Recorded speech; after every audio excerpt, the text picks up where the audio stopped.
Today, we're engaging in a deep investigation of the Mannerist period, a movement that bridged the gap between the High Renaissance and the Baroque era, leaping to a short-lived place of prominence between 1520 and 1580.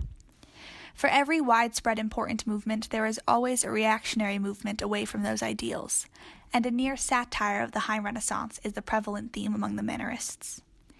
They abandoned the typical conventions of the Renaissance, such as earthly settings and linear perspective, preferring instead an otherworldly context that sets their works apart. The first example from the Mannerist period that we'll look at is located in the Capponi Chapel in Florence, and it is Jacopo da Pontormo's Entombment of the Christ.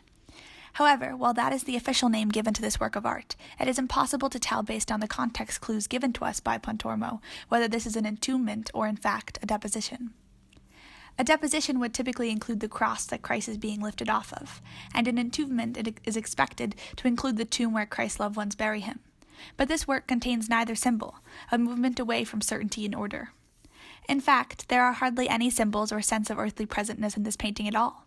The focus is entirely on the figures, which are grossly elongated and exaggerated, a dramatic departure from the ideal perfection of the human form that captivated the High Renaissance through artists such as Michelangelo.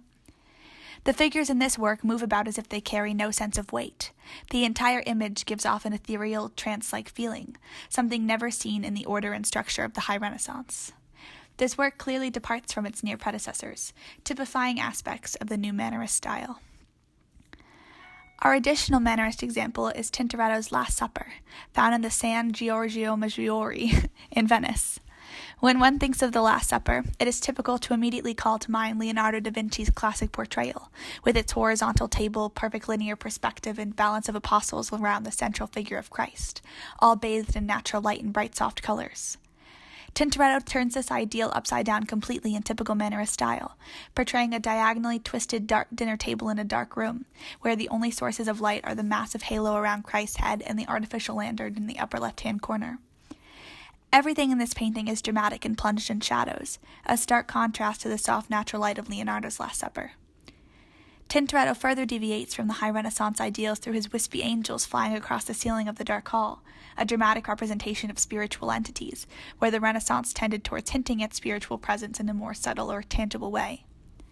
The lines and vibrant colors of this work take precedence over technique and exact structure. Tintoretto's work focuses on emotion and visceral effects, a dramatic shift and an embodiment of the new Mannerist style.